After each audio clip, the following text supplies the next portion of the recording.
one, fight.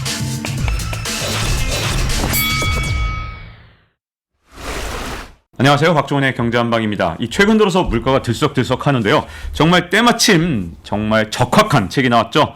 인플레이션에서 살아남기, 이 저자이신 오건영 신한은행 부부장님을 모셨습니다. 안녕하세요. 네, 안녕하세요. 네. 자, 이 지금 미국의 소비자 물가가 나올 때마다 뭐 한 4월만 빼놓고는요. 매번 똑같은 말이 나옵니다. 네. 40년 만에 최고치, 뭐 네. 41년 만에 최고치. 네. 그러면 도대체 인플레이션이 이제는 통제가 거의 안 되고 있다. 정말 날뛰는 그런 모습 네네. 같잖아요. 왜 이렇게 된 건가요, 도대체? 이게 결국에는 작년에 적기에 잡아야 할 시기에 잡지 못했다. 그리고 이제 너무 방심했다. 이제 이런 게 좀 큰 것 같아요. 일단 첫 번째는 말씀드리면 지금 이제 41년 만에 최고치 이런 얘기가 나오는 이유가 지금으로부터 41년 전으로 가보면 70년대가 나오거든요. 그때가 이제 석유파동 때입니다. 이제 석유파동 때 무슨 일이 있었는가? 그때 당시에도 보면은 너무 방만하게 재정을 풀었고 통화정책을 너무 완만하게 해줬고 돈을 많이 풀었다는 얘기죠.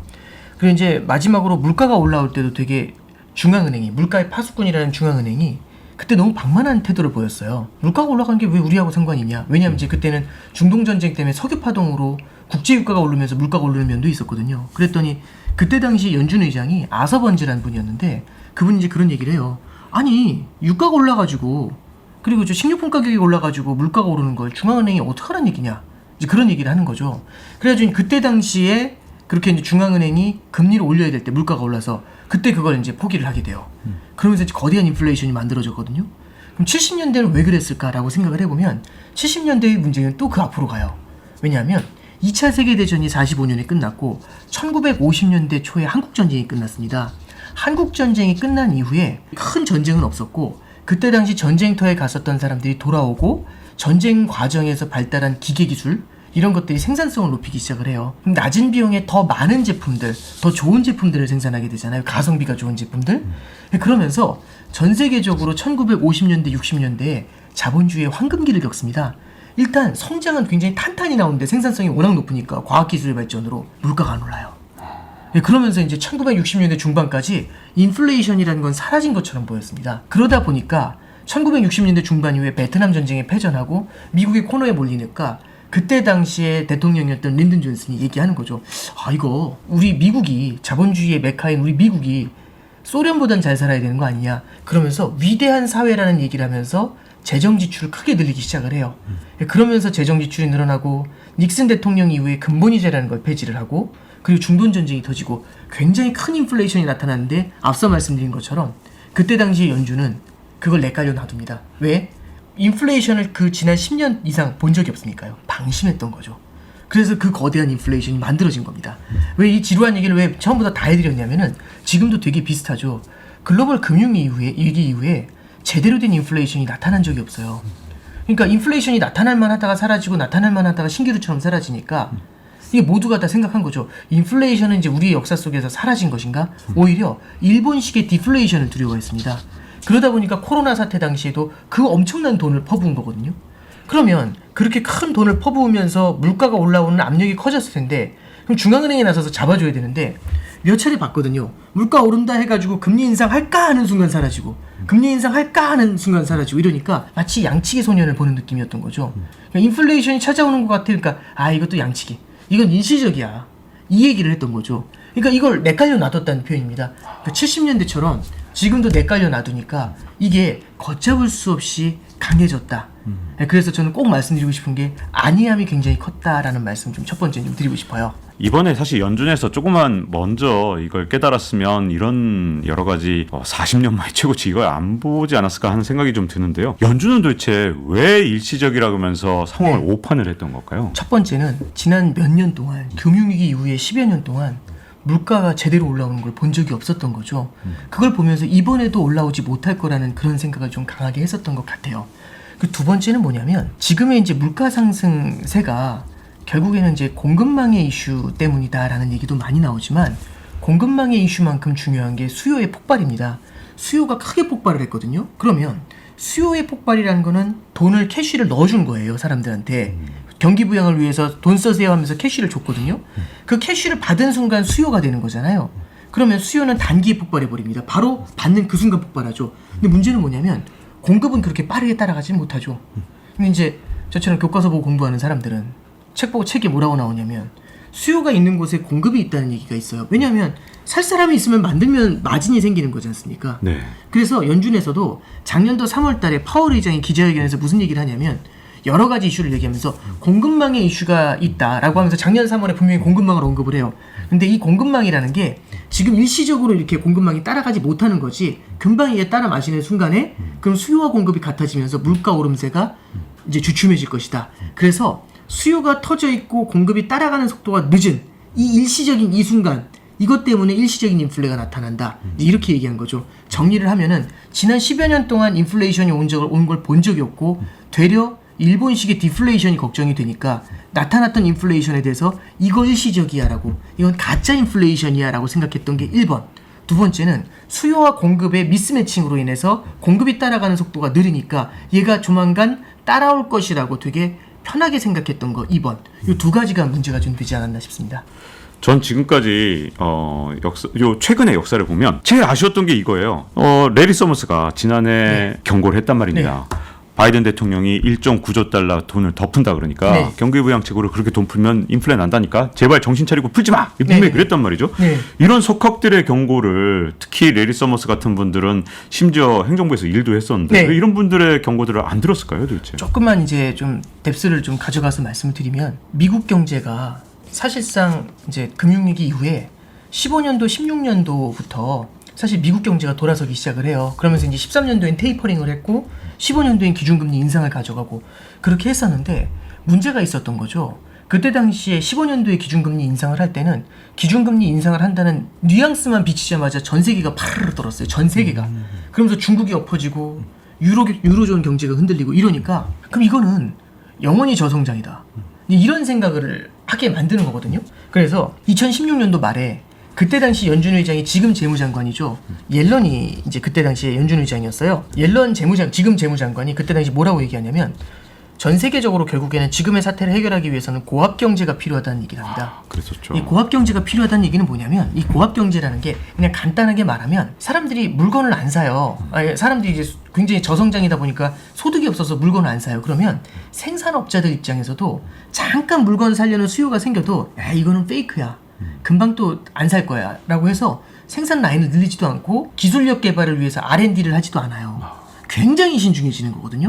그러면 기업들이 공급을 하질 않으니까 기업들의 투자가 늘어나지 않고 투자가 늘어나지 않으니까 고용도 살아나지 않고 그러다 보니까 임금이 오르지 않고 소득이 오르지 않고 그냥 디플레이션의 악순환에 빠지는 거죠. 그래서 이제 옐런 재무장관이 물어보는 거죠. 아니 왜 투자를 안 하세요? 그러니까 아니 지금 잠깐 올라오더라도 수요가 지금 잠깐 올라오더라도 이거 신기루처럼 사라질 거 아닙니까? 그러면 어떻게 제가 투자를 합니까? 이런 얘기를 하는 거죠. 그랬더니 그럼 옐런 재무장관이 얘기했던 건 뭐냐면 그러면 수요가 탄탄하게 올라오면 믿으시겠습니까? 그럼 콜이죠. 예 물론이죠. 그래서 어떻게 하냐면 만성적인 초과 수요를 만들어서 기업들의 투자를 이끌어내는 게 포인트가 돼요. 그게 고압 경제입니다. 하이 프레셔 이코노미라고 해가지고 그 고압 경제를 만들어 가자라는 생각을 한 거예요. 그래서 16년, 17년도에 그 얘기를 했었고 그러면서 이제 고압 경제로 시작되려고 했던 것이 뭐냐면은 코로나 사태가 딱 터졌잖아요. 그러면서 이제 자산 가격이 흔들리고 그 팬데믹이 생겨나니까 결국엔 여기서는 일본식 디플레이션의 가능성이 정말 크게 치솟아요. 국제유가가 마이너스를 가잖아요. 저는 유가 자체가 선물 가격이니까 의미가 없다. 이걸 떠나서 그때 당시에 디플레이션 공포를 느낀 건 어마어마했죠. 부채가 많은 상태에서 디플레이션이 찾아오는 거 이건 정말 무서운 겁니다. 그러다 보니까 이제 그때 당시에 이제 제대로 된 고압 경제가 저는 시작됐던 게 아닌가 그런 생각을 해요. 정말 미친 듯이 퍼붓게 되죠. 20년도 4월 달에는 트럼프 행정부에서 2.2조 달러를 주는데 처음에 저는 그 금액 들었을 때 너무 놀랐어요. 왜냐하면 아마 이제 기자님께서도 잘 아시겠지만은 금융위기 당시 7천억 달러 탈프가 나왔잖아요. 7천억 달러 나올 때 그 난리를 쳤었어요. 납세자들의 돈을 어떻게 이렇게 쓸 수 있냐고. 7천억 달러 나기는 큰 돈을. 그 3배가 그냥 아무런 저항도 없이 쑥 나와요. 그렇죠. 근데 7천억 달러는 0.7조 달러고 트럼프 행정부가 20년도 4월에 쓴 게 2.2조 달러인데 2.2조 달러의 집행이 어떤 식으로 나가냐면은 원샷에 그것도 주머니에 캐시를 찔러주는 방식으로 나오는 거죠. 그래서 1인당 1,600달러씩 주는 거죠. 그러니까 이게 보통 일자리를 창출을 해가지고 사람이 급여를 받고 그걸로 이제 소비를 하고 이게 아니라 그냥 캐시를 푹 찔러주는 겁니다. 그럼 이건 바로 소비를 자극할 수가 있거든요. 그렇죠. 그러다 보니까 이제 워낙에 소비가 크게 부양이 되는 거고 거기서 안 그치고 2020년도 12월에는 추가로 9천억 달러가 나왔어요. 네. 그리고 21년도 3월 달에 방금 말씀하신 것처럼 바이든 행정부에서 1.9조 달러를 쓰면서 원샷에 또 마찬가지로 1,400달러씩 줬죠. 그래서 레리 서머스 말씀해 주셨잖아요. 서머스가 막 얘기하다가 그때 당시 저도 생생히 기억이 나요. 작년도 3, 4월 달에 그런 식으로 돈 쓰면 거대한 인플레이션이 온다. 어차피 얘기 나온 거니까 좀 길더라도 말씀드리면 서머스가 사실은 세큘러 스태그네이션이라고 해서 이 세큘러라는 게 이제 영구적인, 영속적인 이런 뜻이잖아요. 네. 영구적인 저성장. 네. 이걸 얘기했던 사람이에요. 그러니까요. 갑자기 그때 변신하기 전까지만 네. 해도 이분 주장이 원래는 좀 달랐잖아요. 네. 인플레이션을 기대하기 어렵다. 그러니까 사실상 어쩌면은 고압 경제라는 그 얘기가 나온 만성적인 초과 수요를 만들어내야 된다라는 그 근거도 네. 서머스의 그 세큘러 스태그네이션, 만성적인 장기 침체 그 내용하고 저는 맞나 있다라고 생각을 해요. 근데 이 서머스가 작년에 딱 이제 무슨 얘기를 하냐면 이런 식으로 하면 거대한 인플레이션이 온다. 이게 지금 엄청난 돈을 퍼붓는 건데 GDP의 4분의 1, 3분의 1을 이렇게 한순간에 퍼붓으면 되겠냐 이제 이런 얘기를 했던 거죠. 거기에 대해서 옐런도 반격을 하죠. 네. 뭐라고 하냐면 인플레이션에 대해서는 내가 전문가다. 딱 이런 얘기를 하면서 이제 둘이 이제 이게 서로 물론 둘이 얼굴 맞대고 싸운 건 아닌데 저기 언론에서는 둘이 서로 이제 약간 삐뜨가 어긋나는 그런 얘기들을 해요. 그랬더니 중간에 나중에 이제 서머스가 무슨 얘기를 하냐면 그러면 좋다. 다 포기하고 요것만 좀 지켜달라. 첫 번째는 뭐냐면 원샷에 주지 말아라. 원샷에 주지 말고 나눠서 줘라. 오. 두 번째는 우리 지금 그 실업 보조 수당, 네. 실업 급여를 주거든요. 실업 급여에다가 또 추가로 알파를 주는데 그거 주지 마라. 네. 그거 주지 마라. 와. 그리고 세 번째는 인플레이션을 신경도 안 쓴다는 말 제발 하지 마라. 와. 이 세 가지만 지켜라. 이 얘기를 딱 해줘요. 근데 이제 파월 의장은 이제 인플레이션은 일시적이고 계속해서 탄탄하게 양쪽 하나를 이어갈 것이며 기준금리 인상은 2024년 정도에 가능하지 않겠냐 이제 이런 얘기를 했었죠. 네. 물론 이제 저도 그 주장에는 상당 부분 공감을 했기 때문에 네. 저도 참 문제가 많았지만 어쨌든 그래서 그때 당시에 파월 의장과 옐런 재무장관 같은 경우는 너무 좀 과격하게 풀었었던 거고요. 네. 그 다음에 그 반대편에는 서머스가 서 있었던 겁니다. 그래서 이제 서머스의 주장이 나중에 이제 작년도 하반기로 가면서 점점 인플레이션 압력이 높아지니까 바이든 행정부에서 그때 뭐라고 하냐면 4조 달러 추가 부양책 준비되어 있다고 했거든요. 근데 그 금액을 절반으로 줄이고 풀어주는 것도 10년에 나눠서 풀어줘요. 네. 원샷에 큰 금액을 직접 찔러주는 방식으로 가는 게 아니라 원샷이 아니라 이걸 갖다가 10번에 나눠주는 거죠. 오. 그러니까 큰 금액이지만 10번으로 나누면 작아지지 않습니까? 네네. 큰 금액 자체도 절반으로 줄였을 뿐더러 얘를 10번에 나눠주는 방식이고 직접 캐시를 주는 게 아니라 인프라 투자를 통해서 일자리를 창출하는 방식으로 부양책을 전환하게 되죠. 그러니까 그 조언을 어느 정도 이제 뒤에서는 아차 싶으니까 들었던 것 같아요. 그리고 네. 그해 6월부터는 테이퍼링 준비하겠다고. 그러면서 이제 우리 인플레이션 당연히 걱정하는 사람들이라고 네. 태세 전환을 하게 되죠. 네. 근데 이제 태세 전환을 했지만 적기는 사실 좀 놓쳤던 그런 면이 있지 않나 싶고요. 그리고 이제 여기에 대해서 버냉키 그 전 FRB 연준 의장도 그 얘기를 하죠. 사실 그분이 보통 등장했을 때는 지금의 연준을 옹호하는 발언을 굉장히 많이 했는데 한 달 전쯤 등장했을 때는 이제 약간 좀 공격하더라고요. 연준이 잘못했다. 아. 네. 그럼 연준이 잘못한 이유가 뭐냐? 연준은 이제 그 인플레이션을 이렇게 내깔려 놔둔 건 정말 큰 실수다. 근데 그 뒤에 그래도 어김없이 이제 변명을 해주더라고요. 하지만 이해는 된다. 이해가 되는 이유 1번이 2013년도 5월 달에 그때 당시에 엄청 금융위기 이후에 풀었던 돈을 회수하는 테이퍼링을 처음 시작해요. 네. 근데 그때 테이퍼 텐트럼이 있었거든요. 돈을 빼니까 발작이 일어나요. 그런데 그 자리에 파월이 같이 있었다는 거죠. 자기의 밑에. 네. 파월도 그때 당시 뭐가 그렇게 두려운 건지 봤던 거죠. 네. 그러니까 함부로 테이퍼 텐트럼을 본 사람이 테이퍼링을 세게 가는 게 부담스러웠겠죠. 네. 그때 미국 국채 금리가 엄청 뛰었거든요. 두 번째는 번역에 이제 전 연준 의장이 하는 얘기가 FOMC라는 건 커미티잖아요. 네. 위원회입니다. 17명, 18명이 되는 연준 위원들이 합의를 통해서 도달해요. 합의체잖아요. 그렇죠. 합의체면 급진적인 변화가 과연 가능하겠는가? 매파, 중도파, 비둘기파가 쫙 깔려있는 상태에서 다 생각이 다르고 다 똑똑한 사람들이잖아요. 네, 네. 한마디씩 하면 다 끝나질 않아. 하루 내내 얘기할 수 있을 거거든요. 네. 그런 사람들한테서 급진적인 합의를 이끌어낸다는 게 왜냐하면 물가의 분위기가 디플레이션에서 인플레이션으로 확 바뀌어 나가잖아요. 네. 근데 그걸 따라간다라는 게 협의체를 통해서 느릴 수밖에 없다. 왜냐하면 그래서 연준 이 FOMC라는 것 자체가 점진적인 성격을 가질 수밖에 없는 건 한계가 아니었냐.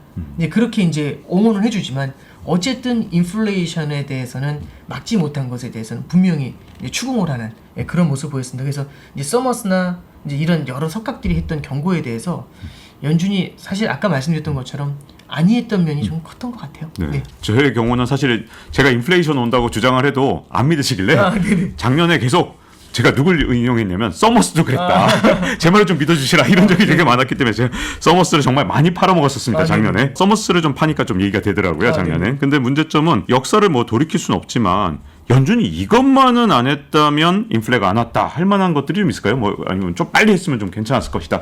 이런 조치들이 좀 있었을까요? 뭐가 그러니까 있을까요? 일단은 첫 번째는 그걸 좀 깨달았었을 때 결국에는 속도를 조금은 좀 빨리 가져가는 게 좀 필요했었던 것 같아요.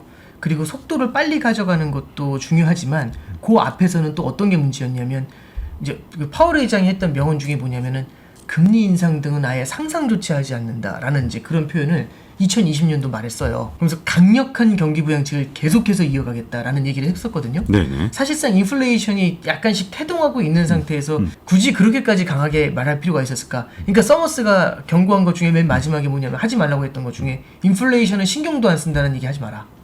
왜냐면 인플레이션의 파수꾼이 네. 유일하게 인플레이션 파이터가 네. 왜 그런 말을 하냐지 이렇게 비난을 했었던 거죠. 네. 그거 하지 마라. 물론 이제 나중에는 그걸 이제 바꾸긴 했지만 그래서 약간 좀 너무 방만한 이제 우리는 완전히 인플레이션 상상도 안 해요. 네. 이런 얘기를 갖다 연준이 했다는 것 자체는 좀 큰 실수 중에 하나였던 거고 그건 네. 반성문 쓸만했죠. 그리고 이제 두 번째는 지금 가장 이슈가 되는 것 중에 뭐가 있냐면 전체적으로 블라드라는 사람이 계속해서 무슨 쪽집게처럼 맞아 들어가고 있어요. 네. 그 사람이 이제 제일 먼저 무슨 얘기를 했냐면 작년도 5월달, 6월달부터 테이퍼링을 얘기해요. 원래 그전에는 굉장히 비도입화적이었거든요. 근데 네. 갑자기 테이퍼링을 확 돌아서요. 연내 테이퍼링 해야 된다고. 근데 사실상 소수파였습니다. 아니다. 내년에 해야 된다. 그게 작년 하반기 분위기였거든요. 근데 연내 테이퍼링을 강조하고 근데 이제 다들 안 믿는데 연내 테이퍼링 했죠. 그리고 테이퍼링 속도 올려야 된다. 그렇게 얘기했는데 다들 무시하다가 테이퍼링 속도 올릴 수밖에 없었죠. 그리고 이제 올해 초에는 금리 인상 3번은 해야 된다. 아유 한 번이면 족하지라고 했는데 지금 3번이 뭐예요? 아이고 대체 몇 번 올릴지 걱정입니다. 그렇죠. 네, 네. 그리고 빅스탯도 전 제일 처음 네. 얘기했고 자이언트 스탯도 제일 처음 얘기했고 가장 먼저 3.5%의 금리를 얘기했잖아요. 네. 그러면 이제 이 사람이 매파인가라고 생각을 해보면 조금 요즘 이제 평가가 조금 달라지는 것 같아요. 매파가 아니라 그 정도로 하지 않았으면 물가를 못 잡았다는 얘기죠. 그러니까 매파는 물가를 꺾어서 떨어뜨릴 정도죠. 그러니까 물가보다 훨씬 더 높은 금리를 만들어내는 사람이 매파잖아요. 근데 이제 물가 수준으로 따라가주는 사람을 매파라고 하지는 않지 않습니까? 근데 그렇죠. 왜냐면 지금 워낙에 전체적으로 다 비둘기다 보니까 중간만 가도 엄청난 매파처럼 보이는데 우리는 그래서 이제 월러 이사나 아니면은 블라드 같은 분들을 어마어마한 매파로 해석을 하는데 어쩌면은 그 사람이 하는 말이 현실적이었던 거 아닌가. 그러니까 지금은 분위기가 3.5%를 넘게 기준금리를 올리는 게 이게 맞는 것 같다라는 게 전체적인 또 컨센서스로 빠르게 만들어지고 있거든요. 네. 그렇다면은 연준도 조금 더 빠르게 대응을 했었으면 하는 생각들 그게 이제 작년도 하반기에 뚜렷해졌었을 때 네. 이제 그게 조금 이슈였던 것 같습니다. 네. 이 인플레이션 관련해서 최근에 제가 제일 궁금한 것 중에 하나는요. 이 미국 인플레이션율이 상당히 높아요. 네. 맨날 나오면 뭐 8%가 넘으니까. 뭐 최근에 5월달 같은 경우 8.6% 나온 거 보면서 우리나라를 보면 네. 참 신기한 게 미국보다 보통은 우리나라가 더 약한 모습을 보인 적이 너무 많았고 네. 우리 같은 경우는 뭐 수입 물가가 이제 우리 원화 가치에 또 연동되다 보니까 최근 들어서 어쨌든 달러가 더 강세고 우리 원화가 더 약세인 모습 이런 걸 보면 우리나라 물가 상승률이 더 높게 나올 수도 있는 거 아닌가라는 생각을 걱정을 네. 했는데 네, 그렇죠. 아직까지는 네. 더 낮은 걸로 나오다 보니 궁금함이 생기더라고요. 왜 그런가? 그리고 앞으로 혹시라도 또 이게 뒤집어져서 우리가 더 문제가 되는 날이 오지 않을까라는 걱정과 함께 네. 이 궁금함 어떻게 생각하십니까? 일단 첫 번째는 유로존도 되게 비슷한 것 같아요. 라가르드 총재가 지난 3월인가에 기자들이 물어보더라고요. 연준은 그때 이제 미국 물가 소비자 물가가 한 8% 넘었고 독일이 한 7% 됐거든요. 근데 ECB 유럽 중앙은행은 계속 양적 완화를 하는 거예요. 그래서 이제 라가르드 총재한테 물어봤죠. 기자가 아니 미국은 지금 테이퍼링을 끝낸 건 아전역이고 이제 기준금리 인상 얘기 나오고 있는데 우리는 왜 이러냐 이게 물어봤더니 라가르드 총재가 딱 그 얘기를 해요. 미국과 우리는 다르다. 무엇이 다릅니까? 그러니까 미국은 기본적으로 수요가 탄탄하다. 특히 고용시장이 정말 타이트하다. 그래서 임금이 올라가는 임금 상승세가 뚜렷하다. 그리고 사람들의 소비 여력이 굉장히 강하다. 그러니까 수요 자체가 굉장히 강하게 폭발해 있다는 얘기죠. 그거하고 공급이 섞여 있다는 겁니다. 그래서 기준금리를 빠르게 인상했을 때 수요를 눌러주면 물가를 잡을 수 있는 여지가 훨씬 더 높다라는 거죠. 근데 우리는 유럽은 수요가 그렇게 강하지 않다. 이게 포인트거든요. 그럼 우리가 공급 사이드에서 러시아 우크라이나 때문에 지금 에너지 공급이 안 돼서 이런 건데 기준금리를 굳이 우리가 빠르게 올릴 필요가 있을까?라는 이제 그 표현을 썼죠. 네. 근데 이제 얼마 전에 그걸 포기했죠. 그래서 이제 양쪽 하나 끝내고 네. 내년에는 이제 하반기에는 기준금리 인상 쪽으로 이제 돌아설 것 같아요. 근데 어쨌든 라가르드는 그런 표현을 썼어요. 저는 이 팩트는 맞다고 생각합니다. 물론 처방에 대해서는 이제 달라지긴 했는데 그 결국에는 미국 같은 경우는 전 세계에서 가장 소비 수요가 탄탄한 나라예요. 우리나라랑도 비교를 해보면 우리나라도 방금 전에 말씀해 주신 것처럼 에너지 수입 가격 상승세가 우리나라 물가에 주는 영향이 굉장히 지대해요. 네. 근데 미국 같은 경우는 수입 물가의 상승도 있지만 자체적인 내수 소비가 굉장히 탄탄한 면, 그 다음에 임금의 상승이 굉장히 빠른 면, 이런 것들이 굉장히 큰 역할을 하고요. 또 하나는 이제 주거비가 굉장히 빠르게 올라오고 있습니다. 이런 것들이 결국에는 미국의 소비자 물가 상승률을 좀 차별화시키는 포인트가 되고, 그리고 이제 이게 어느 정도까지 영향을 주는지는 저도 반론해 본 적은 없는데, 그 서구 지역은 전체적으로 밀이 주식이잖아요. 네. 근데 이제 러시아나 우크라이나가 전형적인 이제 밀 수출국입니다. 그렇죠. 근데 우리나라 같은 경우는 밀이 아니라 보통 쌀을 먹죠. 네. 밀 가격이 정말 많이 올랐어요. 쌀 가격도 오르긴 했는데 밀만큼 많이 오르진 않았습니다. 네. 근데 이제 요즘 그 얘기가 나와요. 밀이나 쌀을 이제 동시에 수출하는 그런 국가들에서 어쩌면 밀에 대한 수출을 막은 것처럼 쌀에 대한 수출도 막을 수가 있다. 식량 안보가 전체적으로 부각이 됐을 때. 네. 그렇게 되면은 쌀 가격도 연동해가지고 좀 들썩들썩할 가능성이 있다라는 얘기를 하고, 이런 것들은 아시아 지역에도 쌀을 주식으로 하는 아시아 지역에도 식료품 가격 상승발 인플레이션에 대한 우려를 분명히 높일 수 있다. 이런 얘기들도 나옵니다. 물론 이게 어떤 숫자로 증명되거나 그러진 않았는데 저는 어쨌든 경계감은 갖고 들어야 되는 얘기라고 생각을 하고요. 우리나라가 이제 미국만큼 소비 수요가 탄탄하지 않으니까 아직은 거기까지 빠르게 따라가기는 어려울 것 같고요.